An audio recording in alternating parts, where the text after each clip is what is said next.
Hello there, welcome to Thank the Maker, a podcast about heroes, princesses, scoundrels, hokey religions, ancient weapons, 23-minute late podcasts, and all things Star Wars. I'm Adam Russell. Hey, I'm Nick Gambarian, and I like Star Wars. Hey, everyone. It's Mike Forrester, and we are certainly... Is this Rockstar time, or is this just technologically incapable time? It's idiot time. Yeah. I think the computers are taking over, man. Hey, That's what I think, man. I'm a computer. That's how I feel. I think like I know this is why people listen to the podcast for us to talk about our technical problems, but I think the latest like Google certificate really screwed me up and all my stuff, and now I have to realize I have to buy a whole new machine and Damn Google. everything's just Getcha. everything's just getting worse. I'm like, I didn't invest in Nvidia. I didn't do anything. I'm not doing anything right. Mike, the good thing about things getting worse is that it's more expensive than ever. That's the silver lining. That's true. Like, this was the worst day of my life so far, right? Which we do. We love that. We do love those things. Nick, I haven't been on a podcast with you since last week, and I got cut off. How did the episode with Chris Bartlett go? Was it awesome? I listened to it. It was great. Yeah, it was so much fun to chat with him. I know you've been boys for a minute, and Adam, you had met him, if I remember correctly, right? It was like a hey, nice to meet you on Sonfield's boat. Yeah. Mm-hmm. But, And then you just dove off the boat and swam back. Yep. Yeah, Well, breaststroke. See you later. Yeah, no, it was awesome. There's just, Good. you know when you speak to an adult who just has their head on their shoulders and are thoughtful, and it's a good feeling, especially when they're an older man. That's a great feeling. Yeah, I love role models. Love role models. Rare with old white dudes. Right. Well, we talked to Chris Bartlett last week because we had him on the calendar. We would have done what we're doing this week then, but stuff. Yeah. We took a week off because something terrible happened, and none of us were in the right headspace. Just all kinds of, so many things. We're not going to sit here and talk about all of it, but things have been a bit of a roller coaster for all of us for all kinds of different reasons. Right. But we're back regardless, and we're finally going to get caught up. We're going to talk about Tales of the Empire. The last, the second half, episodes 4, 5, and 6, will be part 2 of this 2-part thing. And it's great because it's a story of redemption, which is a much better place to be in the wake of all this shit going on. And the next week we have the Acolyte, so things are looking up. Should we talk about the Acolyte before we get into this? Because I feel like it's like Acolyte City right now. We could, but I don't know. I don't have anything prepared, and I kind of want to go in as cold as possible. Totally fine. I have heard good things. Right. But I don't know. Some people have seen it now, and they seem to like it, which is great. And people who haven't seen it don't like it. It's so strange. It's interesting how they know. It's idiotic. Let's be real. The formula is very serious. You see a woman in Star Wars, you just hate it. That's how to do things to the internet. 2024, this is how we do things. Are you planning on going to see? I saw they announced the tickets at the movie theater. They're going to do that. Are you going to that, Nick? I think it was like a lottery to join, so I just felt like I'm going to the UK. I'm going to New York and the UK next week. I'm not going to have time to really do that. Sure, makes sense. Okay. I saw 3 hours after they posted it, and like 80% of the theaters that were showing it were sold out. So Nice. And Okay. there's nothing in St. Louis, so I'm not doing it. So I guess we're just going to have to watch it like Disney Plus paying peasants. Yeah, peons. God. Noobs. Where's the invite, Star Wars? We've been... Hello. Right? Okay. Yeah, saw all our friends on the red carpet premiere. All of our friends, like everyone we know. I'm like, oh, okay. Cool. I see how it is. Yeah, enjoy. Yeah. All right. Sorry, I only have 25,000 followers. Right. Right. True. I'll try harder. Yeah. Nick, Please do better. Please do. It is your fault. It If feels you want me to like be it. honest. It feels like it. Well, you're right. So again, we're talking about Tales of the Empire. This is Barriss Offee's story. It's 3 episodes. They focus on former Jedi Barriss Offee, as any Clone Wars fan would know. a crucial character in a crucial time in the Clone Wars. She was, we actually met her in the background, in Attack of the Clones, but she was prominently featured in the Clone Wars in a bunch of episodes, including the crucial Season 5 arc that ends with Ahsoka Tano leaving the Jedi Order. That was the arc where Barriss becomes disillusioned with the Jedi Order, takes part in this plan to bomb the Jedi Temple, frames Ahsoka, and then she's caught by Anakin. He takes her to confess in front of the Jedi Council that's about to convict and give Ahsoka the boot officially, and gets a confession out of Barriss. She's convicted and imprisoned, and then we catch up with her in this 3-part series. It's pretty sick. I'm a big fan of it. Yeah, I like how it feels, the first half of the season, every episode for Morgan Elsbeth was a time jump, and this seemed pretty similar in that regard. Yeah, so before we get into Stolen Plans, real quick, do you guys have a pretty good handle of what the time frame is? I do not. When this exactly takes place? I'm kind of thinking this is obviously, I'm like Kenobi time, right? Like we saw that seventh sister? No, sorry, fifth sister. Who did we just? The fourth. The fourth sister. We saw the fourth sister in Kenobi. Yeah. And she's disappeared. So either this happens before or after Kenobi. Well, let's talk about it. It in the overview. I have one note that seems confirmed, and everything else, based on some clues, seems a little more self-explanatory. So we'll get there. Nick, you want to do Stolen Plans? That's what I'm here for, man. Sick. What have you done with those plans? The 6-episode drop on May the 4th of this show that we're talking about, Tales of the Empire, was on May 4th, 2024 on Disney+. Again, Dave Filoni is credited with created by, story by, executive producer, and supervising director. A lot of the Star Wars animation crew we've gotten to know over the past few years are back with this one. Scored by Kevin Kiner, Sean Kiner, and Deanna Kiner. I'm loving that they're all getting their individual accolades for that. The first episode was called Devoted. The Disney Plus description is former Jedi Barriss Offee is recruited by the Empire. Runtime was 17 minutes. Directed by Saul Ruiz. Written by Nicholas Anastasio. No other writing credits aside from one short film. He was a visual effects editor at ILM on The Phantom Menace, Attack of the Clones, Black Panther, and an associate editor on 27 episodes of The Clone Wars. So definitely keeping it in the family there.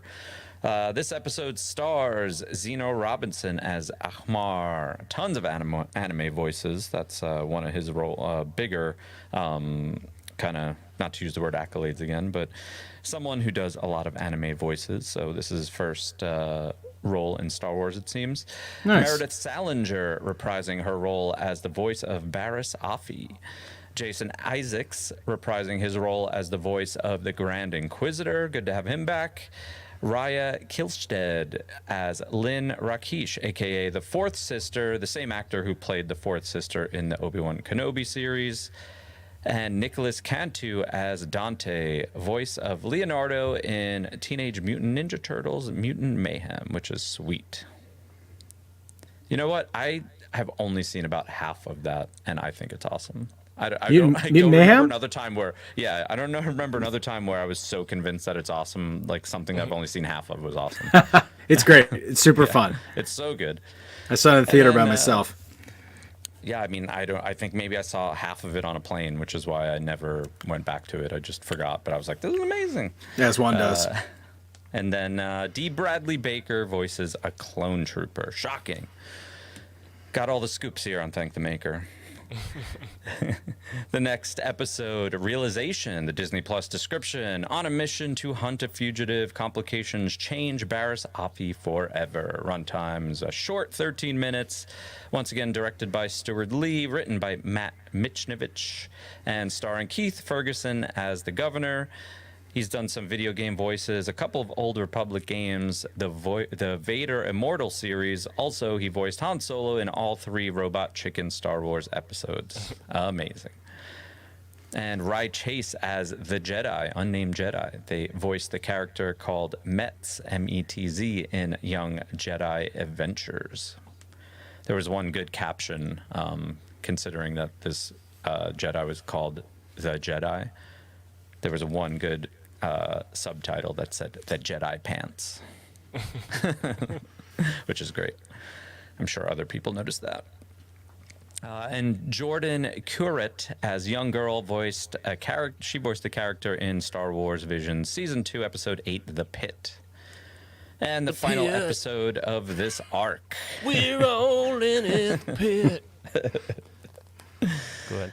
The Way Out. Disney Plus description: a shadow from Barris's past catches up with her. Runtime 17 minutes. Directed by Nate Villanueva. Written by Matt Michnovich. Starring Stephen Blum as Attendant Number 1. He voices Zeb Rebels' own Aurelius. Zeb Aurelios. Anna Graves as Attendant Number 2. The voice of Satine Kryze in the Clone Wars. Keston Johnson as Father. Voiced of Master. I'm going to say this again. Voice of Master Carver in 2 episodes of Young Jedi Adventures.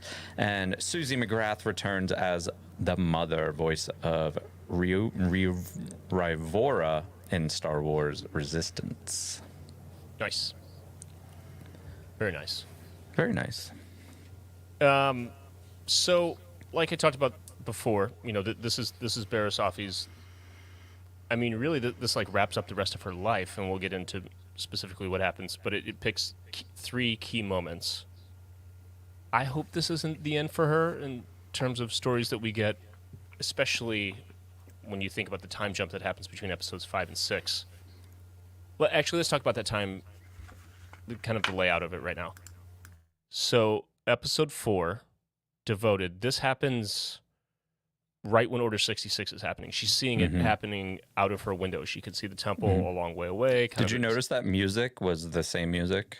Which was pretty, nice. yeah, the music, the kind of like leitmotif of that whole, all the Ahsoka, Rex, all that kind of ending arc. Yeah, that was all in there, which was amazing. So that happens then, and she gets taken to the Fortress Inquisitorius. It's still under construction, so this is right then, They True. Fourth Sister takes her, and then the next episode, Realization, they're on a mission. This could be a year later. This could be 5 years later. This could be right exactly around the time of Kenobi. It wouldn't be after, because the Fourth Sister, in the last episode, turns. So, well, it could be. No, it has to be after. Absolutely has to be after. Duh. So it's after Kenobi, because the Fourth Sister, rethinks her life, right? Yep. This is 6 years. It says 6 years later in the research, which is weird, because Does that she make seems sense? to age a lot. Does that make sense? There's some. Barriss ages a lot. Yeah. in the last but the one. Fourth Sister doesn't, so something's Yeah. up. But Like, I don't Fourth know. Sister, No, you know what? She's aging from the Force healing. That's it. I mean, that has to be what's going on. Yeah, that's it. Unless I know that they're both green-skinned, but they're definitely not the same alien species. So Yeah. I don't know if the Fourth Sister just ages differently. But Barriss Offee is clearly older. It's or got to be the Force worn healing. out. Yeah, because it's taking life force from her.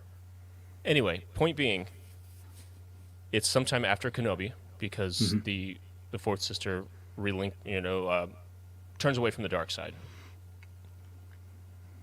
which puts this all Kenobi's 5 years after, right? 9 years. Yeah, Luke's 9 or 10, right? sure. And Leia. Yep. Yeah, so this is, not immediately after, but it's before the original trilogy. Obviously, Inquisitors are still doing their stuff, so that all makes good sense. Does it? It's a muddy timeline. Is it? No. Is it? It Are the makes sense to me. patrons wigging out about this right now? They have to be. No, I think they're Oh. sleeping. dead silent. They're asleep. Okay, well, thanks for watching, guys. All right, so let's just run down the basic synopsis of these, and let's talk a little bit. So, like I said, she's still in prison from the bombing plot against the Jedi, Barisafi. She's propositioned by the fourth sister, whose name we learned in this is Lynn Rakish. She knows her as a former Jedi. She's already an Inquisitor at this point. She takes Barris to the still under construction, like we mentioned again, Fortress Inquisitorius, to be tested by the Grand Inquisitor alongside two other former Jedi named Amar and Dante. Amar refuses to join, ultimately, and is killed. The Grand Inquisitor trains Barris.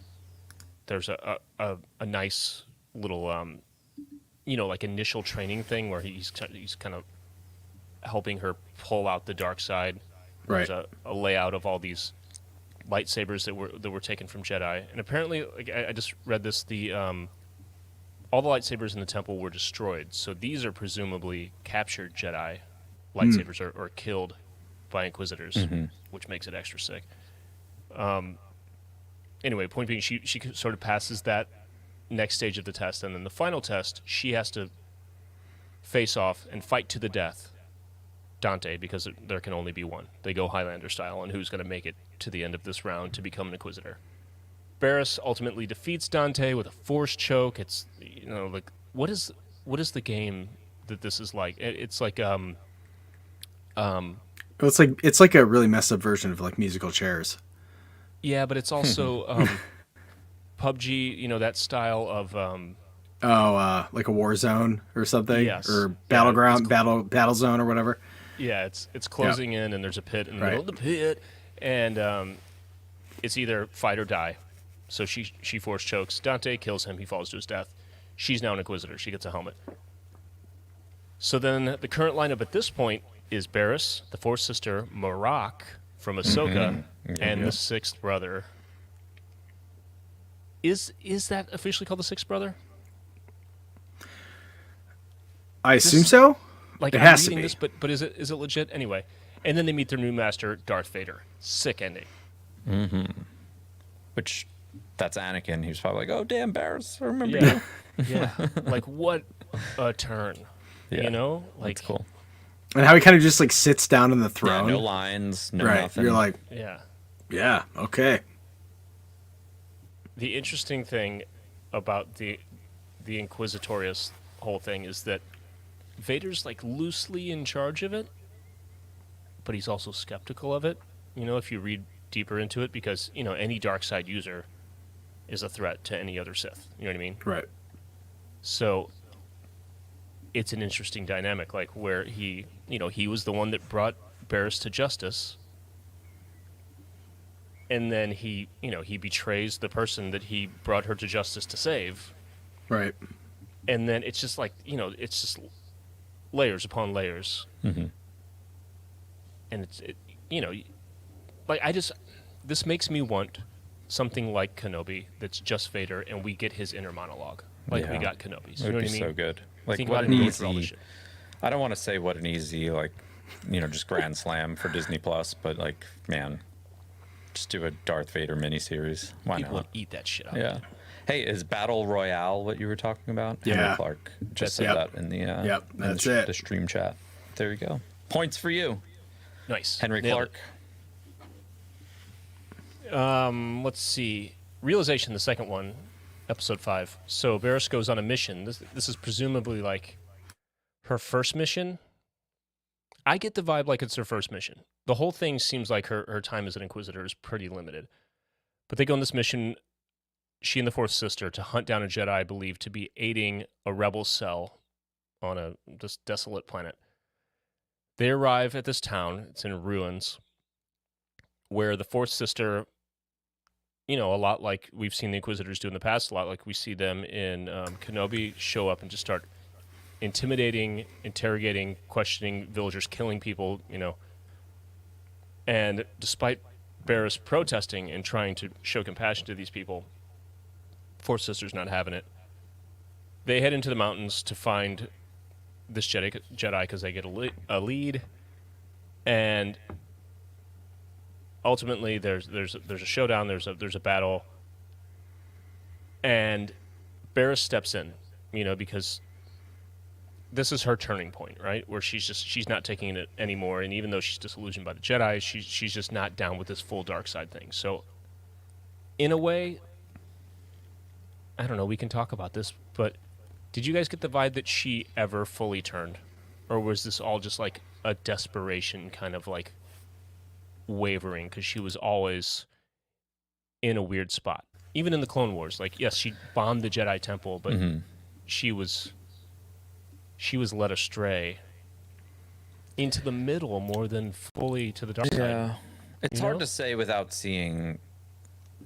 There's no way every mission could have been like this one, where she's like, no, we could do the right thing, So it's really hard to say if she ever fully turned or not, because at some point she would have got found out if she was always trying to be like a good person. Right. So it's hard to say. I mean, I guess with this evidence of these 3 episodes, no, she never fully turned.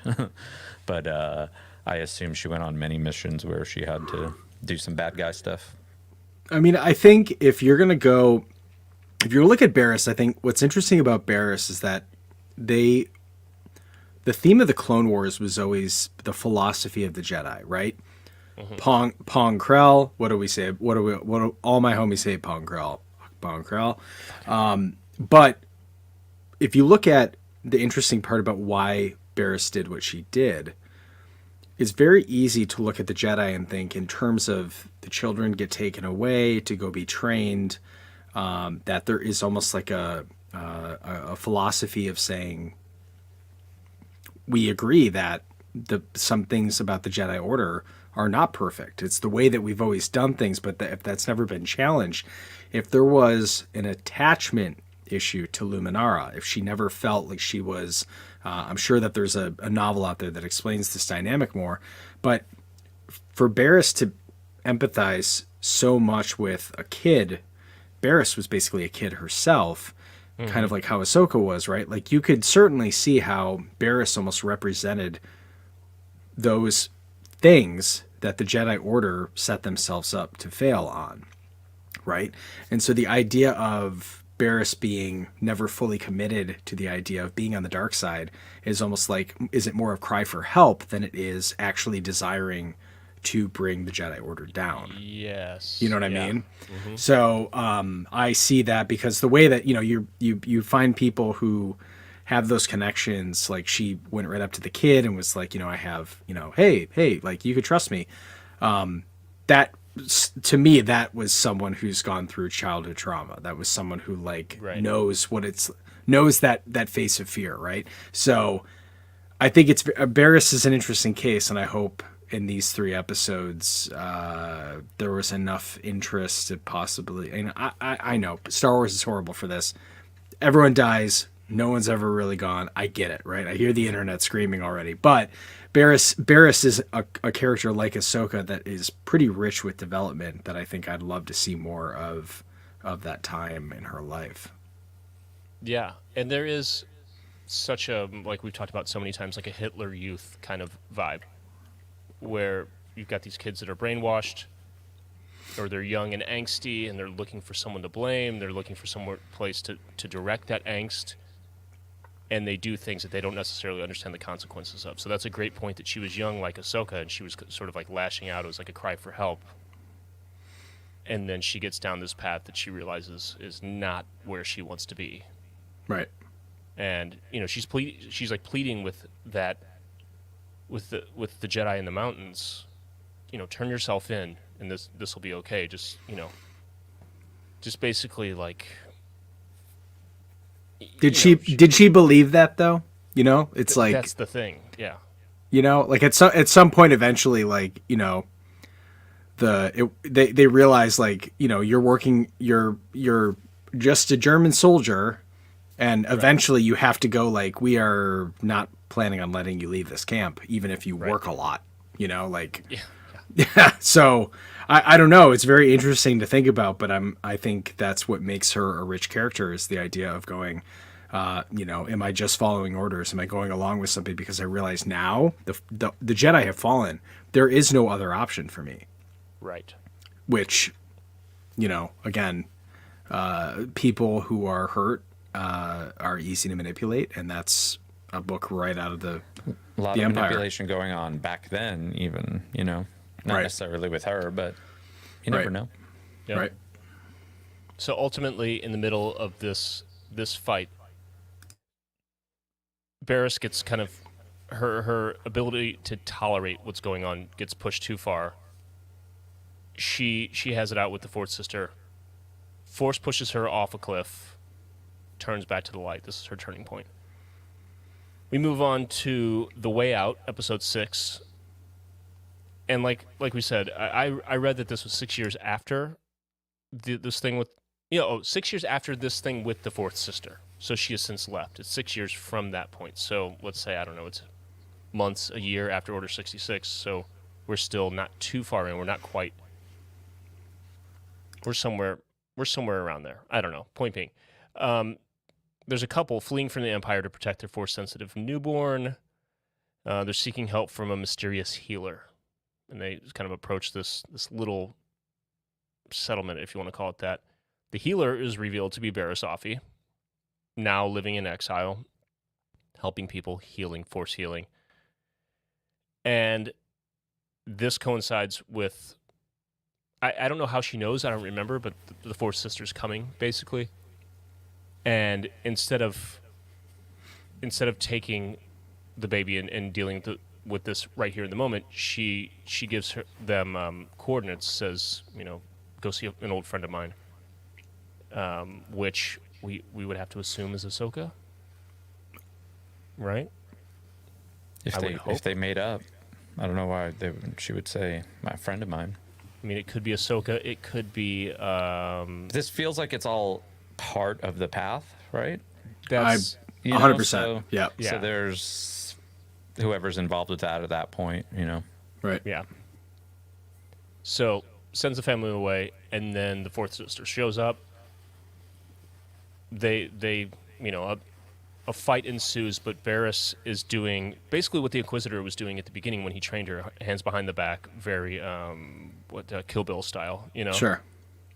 and ultimately gets killed. But the whole point is she wants to push the Fourth Sister to do it, to it's sort of a version of Obi-Wan submitting himself, giving his life to Darth Vader to hopefully eventually turn this person. And some of the last things that she says to the Fourth Sister, Lynn,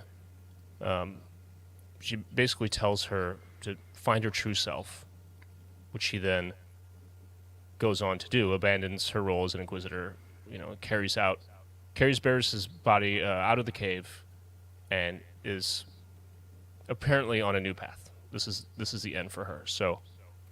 Or this is the end for her as a dark side user. We could see more, which would be sick. Again. But talking about the cave, it's the classic trope of the trial in the cave, which has been a part of Star Wars, which has been a part of mythology since the early days. So Right. a beautiful way to tell that story and to wrap up this whole thing. Again, like you're saying, there's so much rich stuff to be told about Barriss, so I'd love to see some more stuff get filled in. Who knows if they're going to go back to Tales of the Jedi, if they're going to flip-flop, if they're going to interweave the stuff, if they're going to bring her to, back into live action in something. We'll see. I feel like I was thinking about it earlier because I know any detractors about the series or whatever, a lot of people are just like, who cares about Power? I mean, if you're a Clone Wars or animation, Ahsoka, any of these, she's important to that. So I don't need to see her again. This seemed like a big question coming from the Clone Wars fans. What happened to Barriss? That's one thread that's unfinished from the Clone Wars. So Sure. I feel like that's what this was Dave just being like, the people who really like the Clone Wars who Stop supported tweeting us. at me.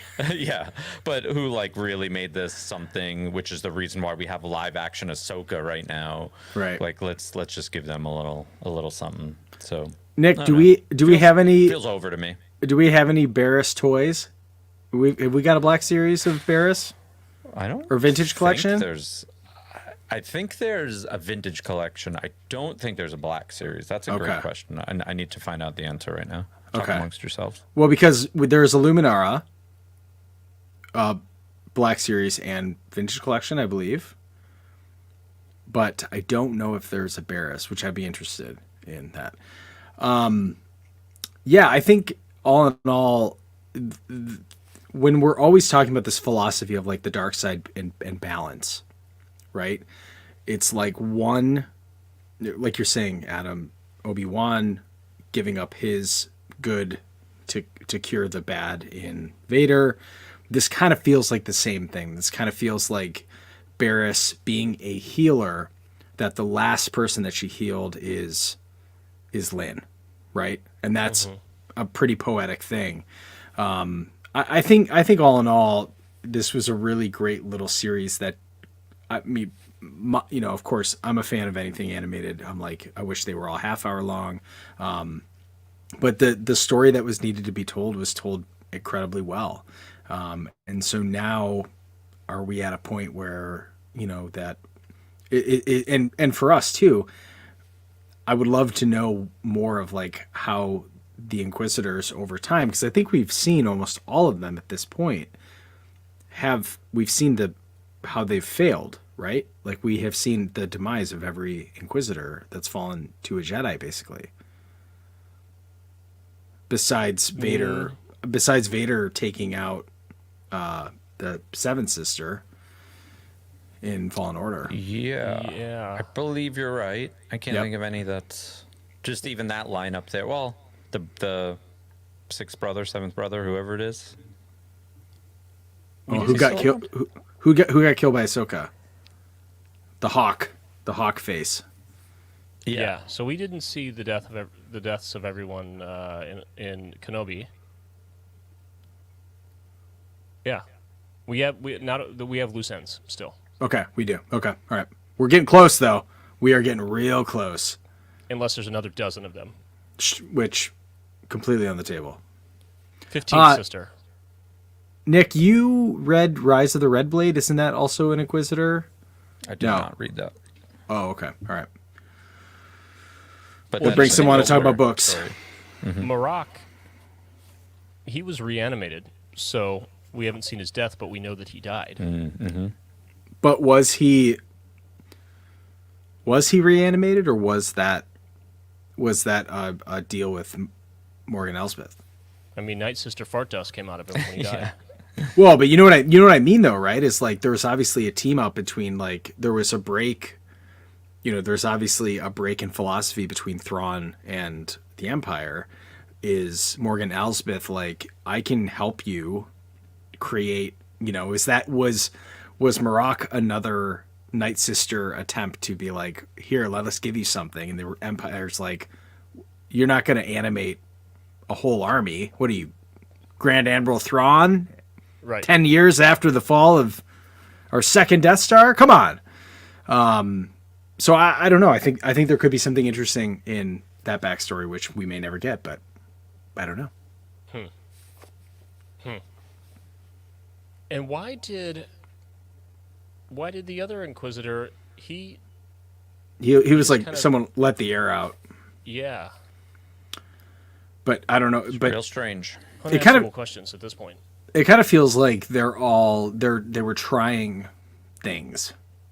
Yeah. You know what I mean? That one just seemed like, hey, what if this Inquisitor dies like what are they? The Nazgul? Lord Sure. of the Whoopee Rings? cushion? Sure. Yeah. It's like, let's just make this one die like that. Yeah. It's kind of just close. Just like kind of like the air gets let out. It was like, ooh, spooky. Let's see who it is. He pulls the mask back. Right. Darth Balloon Animal. It's old man Filoni. Okay, here's an unanswerable question. Maybe you have an answer. This is I'm going to be that guy and ask this. Notice that the fourth sister, right, when she first releases Barriss in the cell, gives the old force hand wave and pops off her handcuffs. Why would handcuffs work on a Jedi in the first place? A force user. Well. You know what? When you heard sound in space, when you first saw the Star Destroyer coming on, hey kid, it's not that kind of movie. You know what I mean? But I mean, there are devices that have been used to block force. Like there are disruptors, right? Like we have. Like the thing they put Maul in. Yeah. There's Mandalorians, yeah. Right, exactly. So Was that in the original trilogy? what? Did Vader take Luke's handcuffs off or something like that? Yeah, but he also surrendered. So it's kind of like a sign of going, you're not going to reach for your lightsaber, even though we know you could. I mean, I don't know. Sure, that's probably a Lucas. It's probably a Lucasism. Well, Yeah. that's what I was going to say. Is I don't know if Disney ruined Star Wars or if George did it first, because I'm trying to figure out. Honestly, The fight now is to claim who ruined it. let's take it to the internet. Let's take it to Threads. Yeah, I'm sure they have all the answers there. There's somebody's gonna come up with something at some point. It's Beskar. There's some kind of like special mechanism or some kind of crap. Well, I vaguely remember Grogu's handcuffs having some sort of laser light something to them, right? Yeah, there was something. I want to say. Sure. It just seems bizarre seems different. that there would be anything that someone couldn't just boop boop. Right. Or it's just like you're saying, it's just the sign of being like, are you going to behave now? It's like, yes. Yeah. Or is it some like, you know what it could be? Here it is. If it's too strong to break, if they're Beskar, let's say, Sure. and they're interlocked in a way that's like it's like a normal lock. It's not just the physical act of opening it; it's having the right combination of the positions of the pins and things like that. If those can't be moved, if those are physically, unbreakable for Jedi, something like a Beskar thing, it doesn't matter how strong you are. If you don't know the combination, if you don't know the sort of like encrypted, mechanically encrypted code, you're not going to open them. So I like it. It's possible. That has to be it. Yeah, that's it. nailed it. Add the Wikipedia to it. We're really smart. Yep. Over 1,000 generations. It is the dark saber. Run, Togosh. It's a Calicori. A Sith wayfinder. Dark science. Cloning. Secrets only the Sith knew. Michael. It's Beskar handcuffs. Add that to the bumper. That's true. It's force aging. All right. Hey, the Den of Antiquities is pretty rich, and we always like a good deep den. So let's start off at the top. The prison outfit that Barriss wears in the beginning of Episode 4 is the same kind that her former Jedi Master Luminara can be seen wearing in Star Wars Rebels. Looky there. How do we like that with the pleats on the puffy stitching on the arms? Love Like it. Yep. How about that little logo on the side? Can we zoom in on that? We can't, right? We're limited don't technology. believe so. I like that these kind of just look like regular police handcuffs too. I like that. Yeah. You know what I mean? Rebels was on a budget, all right? That's true. And also, just in case we've never mentioned it, but I know that we have, Fortress Inquisitoris is located on the watery moon in Mustafar, in the Mustafar system called Nur.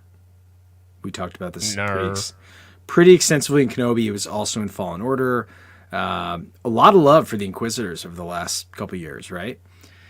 Which is very exciting. Nur first appeared in Jedi Fallen Order. It's a very cool, you swim up to it, you swim underneath it and kind of sneak in. It's a very cool level. But let's go to Dante. Let's talk about Dante real quick. Dante's species is a K-Fix. First appeared in Star Wars Battlefront 2. I think it was seen in The Rise of Skywalker, one of the resistance fighters on Agent Kloss.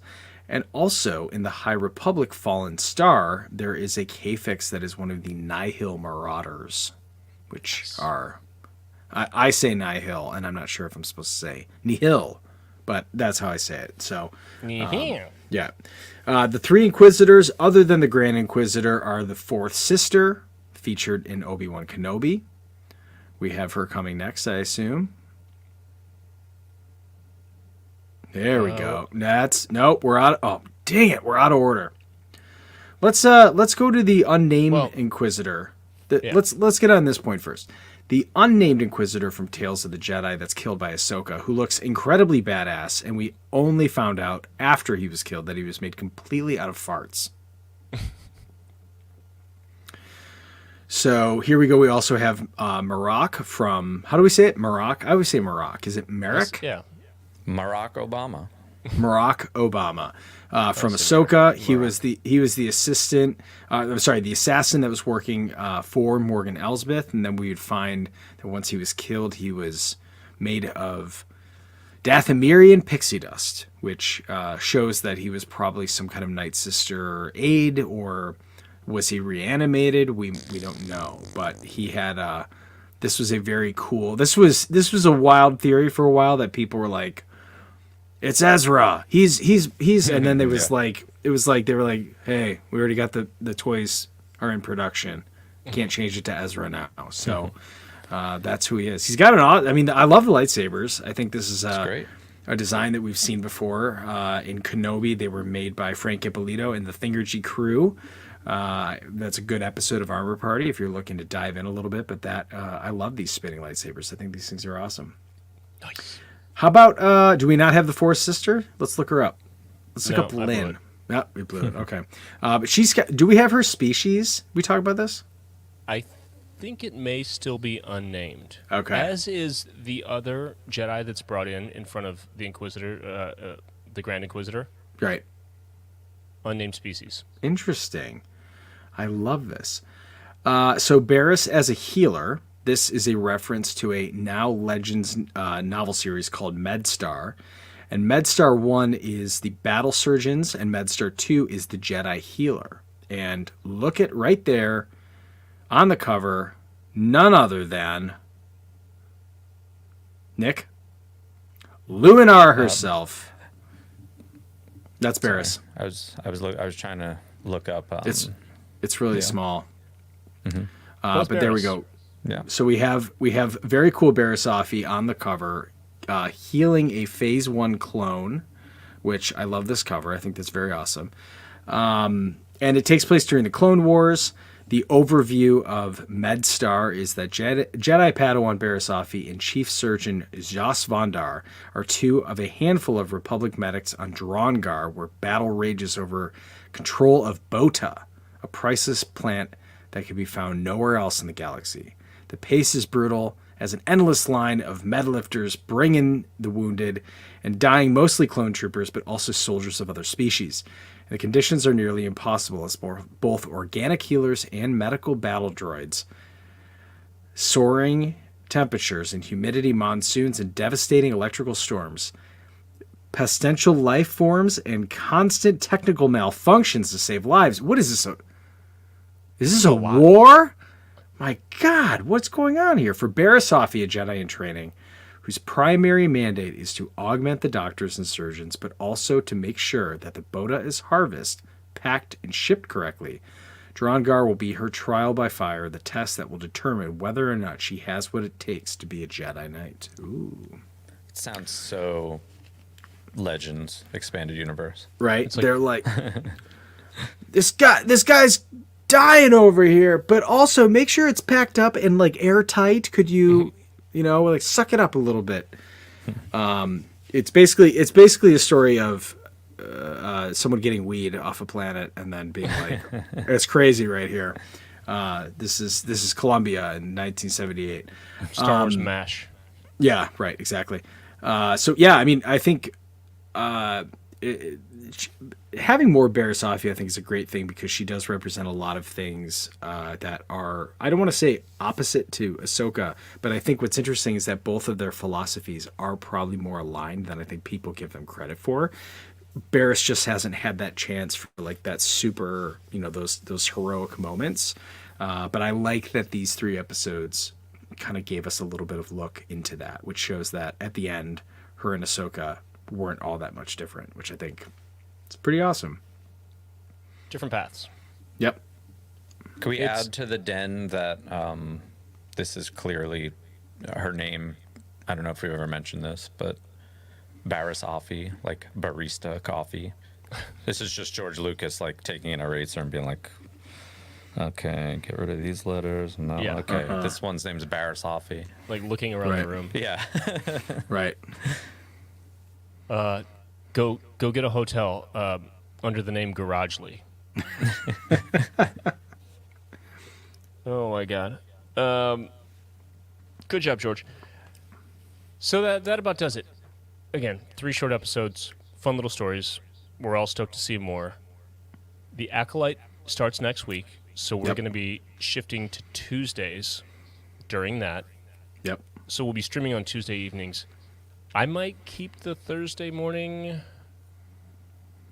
I don't know. For audio, Okay. kind of doesn't matter. All right. The YouTube's going to be out there. Okay. We'll see. But it's going to be fun. It's going to be really fun because, we didn't... Mike's read a little bit of High Republic. Nick's read a little bit. I've read 1 comic. Mm-hmm. But we don't have enough knowledge to have done something like a bingo card.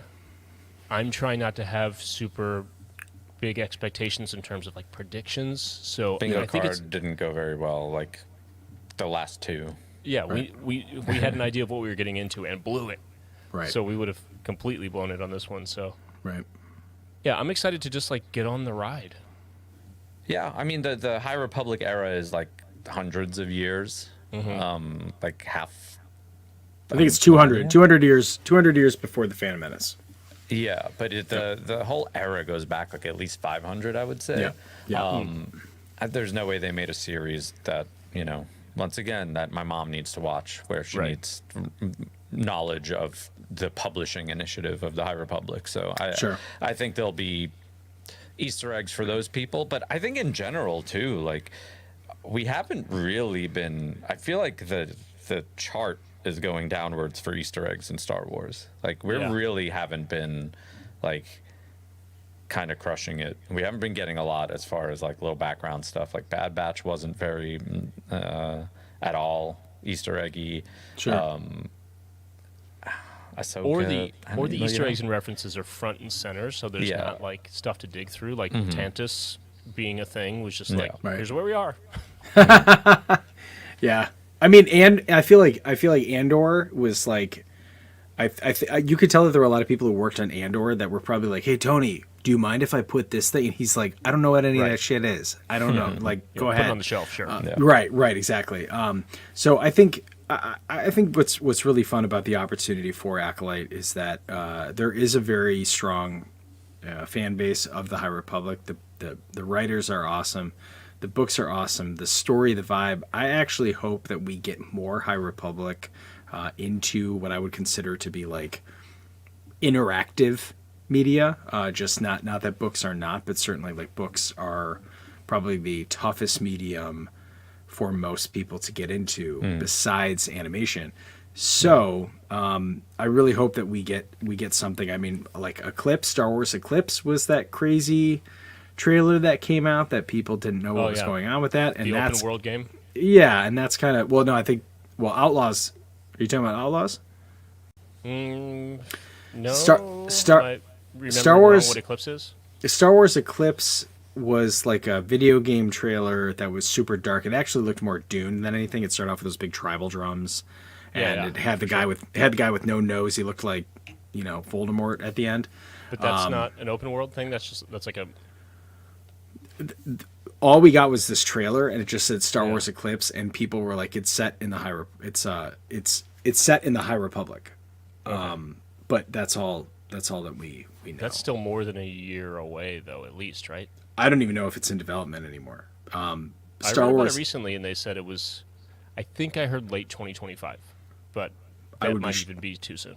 Yeah, I would love that. But Star Wars Outlaws comes out in I think at the end of August or beginning of September. But that's Return of the Jedi era. So Bounty hunter shit. yeah, Yeah.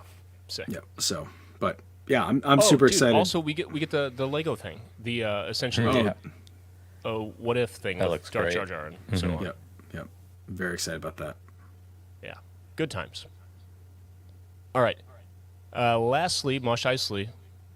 We have, since we last talked about it, because I blew it last week, didn't mention, Sure. we now have 2 on sale. Atlanta, which we announced, is now on sale. Someone say the dates, because I'm going to fail right now and not say the right dates. Atlanta is August 29th. It's a Thursday night, so it's kicking off Dragon Con weekend.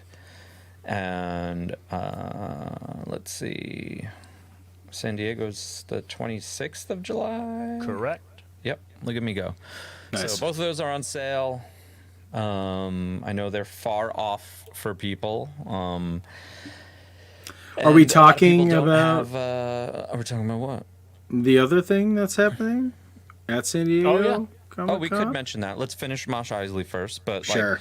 I know, we're talking about the end of July and the end of August here, so you might not feel the need to buy tickets yet, or you haven't made plans to go to Comic-Con or Dragon Con, but they're both about 600 capacity, and generally those Mos Eisleys all of our Mos Eisleys have sold out. We did almost 900 people in Orlando, so like Right. Get if tickets. you're thinking about going, get your tickets, mention it to friends. San Diego, obviously, we're returning. We sold that out last year. And Atlanta, we're trying it out this year at a venue that called Masquerade that Adam and I play with our band. So Yep. it's going to be rad. And it's about a mile from Dragon Con, so couldn't get much closer than that.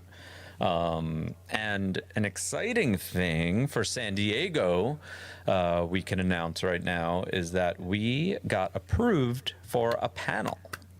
Yay! Officially San Diego Comic-Con panelists. Thanks Yes. to Maker. So our idea that we've been holding on, you might be wondering, what happened to the Star Wars fantasy draft? We've been holding off on that idea in hopes that we got a panel for San Diego Comic-Con so we could do a Star Wars fantasy draft. So Live. that is exactly what we're doing. It will be the day after Mos Eisley. It's a little bit later for a panel. It's at 8 p.m., but hey, Mos Eisley's Friday night. You have no plans Saturday night from 8 to 9. Star Wars fantasy draft at San Diego Comic-Con. And that's to a fun- thank the Maker panel. It's a fun hang topic, And It's going to be great. Being at 8 p.m., hopefully all the hangovers have worn off by then. It's good timing, actually, if you think about So it. it's gonna be Thank the Maker versus Princess and Scoundrel versus Dano. Let's That's see. kind of how it's. I have an idea. But Okay. yes, everyone's going to be involved. I have an idea that I want to run by you guys and then run by this other entity. Sick. Okay. Yeah. Lit. Lastly, the Galaxy Cruise. That is May the 4th weekend, 2025. That's on sale. We'll be on that, doing Mos Eisley, doing some live Thank the Maker podcasting, interviewing, things like that. Tickets are on sale. General tickets are on sale right now, right? Yep. And no they longer just pre-sale. extended the I think they extended the offer. You get a discount if you book now, and then the price goes up. But I think there's more people being announced, which is very exciting. So if you're thinking about going, it's going to be a great time. We're all stuck on a boat. Bring your lightsabers. Bring all your costumes. It's going to be amazing. Stick your Dramamine patches on the right spots, and we'll have a Right. good time. Yep. All right, everybody, thanks for watching. Patrons, thanks for being patrons. We love you. And next week, it's Acolyte time. But until then, may the Force be with you.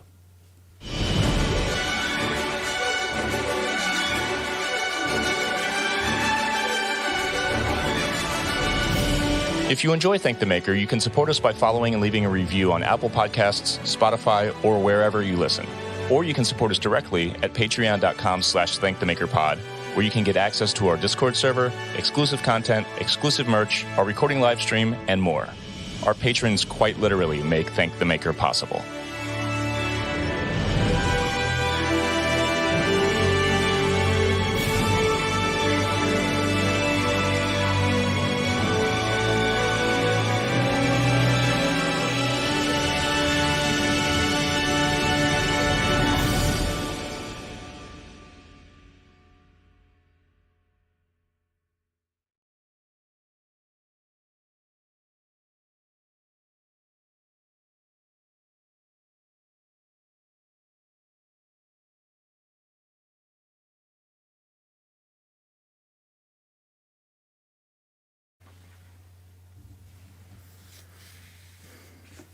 What do you guys think of? I'm Yeah. just thinking of ways to promo an 8 p.m.